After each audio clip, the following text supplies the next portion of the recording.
Dans le code de la route, il existe une catégorie de véhicules que l'on peut qualifier de résiduels car elle regroupe des engins qui ne correspondent à aucune autre définition. Il s'agit des engins de déplacement. Aujourd'hui, on voit quels sont ces engins et aussi quelles sont leurs règles d'utilisation.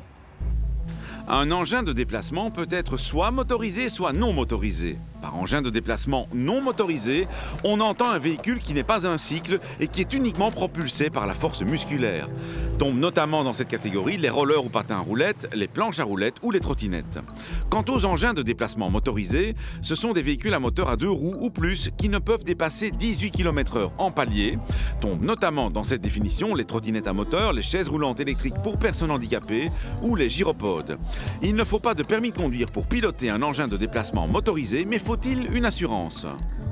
Alors, les engins de déplacement doivent être assurés dès l'instant où ils fonctionnent avec un système de propulsion propre. C'est-à-dire que sans intervention du conducteur, de la force du conducteur, vous appuyez sur un bouton ou vous mettez la clé de contact, ça roule tout seul. À ce moment-là, vous avez besoin d'une assurance automobile. Un Segway, il a sa propulsion propre et vous êtes parti avec ce Segway.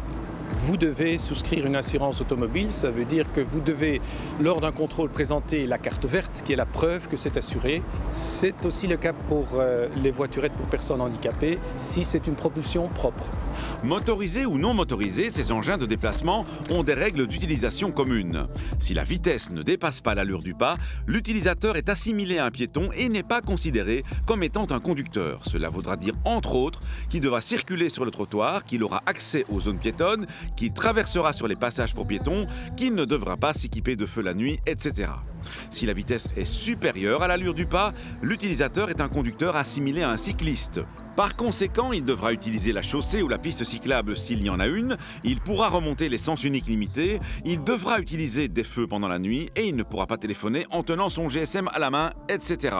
C'est donc la vitesse de déplacement qui détermine si l'utilisateur doit se comporter comme un piéton ou un cycliste. Enfin, tout comme un vélo, un engin de déplacement non monté n'est pas considéré comme un véhicule et peut se ranger sur un trottoir.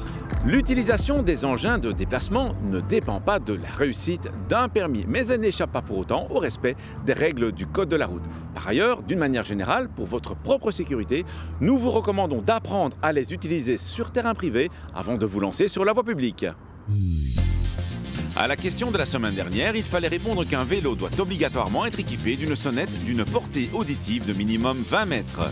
A gagné cette semaine un sac laptop Davids. La question, une trottinette électrique qui roule à moins de 18 km/h est considérée comme un engin de déplacement, un cyclomoteur classe A ou un cyclomoteur classe B. Soit vous téléphonez au 0905 56 493, soit vous envoyez un SMS au 60 20 en tapant contact 1, 2 ou 3 et vos coordonnées. Savez-vous que les conditions de la récidive sont devenues plus sévères depuis l'année dernière? Normalement, la récidive consiste à commettre une infraction de même nature dans un délai de 3 ans après avoir déjà été condamné devant un tribunal de police. Depuis le 1er janvier 2015, un usager sera aussi en récidive lorsqu'il est condamné dans les 3 ans pour une combinaison d'infractions considérées comme étant les plus graves de la législation routière, à savoir la conduite sous influence de l'alcool ou de drogue, la conduite sans permis de conduire valable, le délit de fuite, les grosses infractions de vitesse excessive, l'utilisation d'un détecteur de radar et toutes les infractions du 4e degré, comme faire demi-tour sur autoroute ou franchir un passage à niveau quand c'est interdit. À la semaine prochaine et d'ici là, bonne route!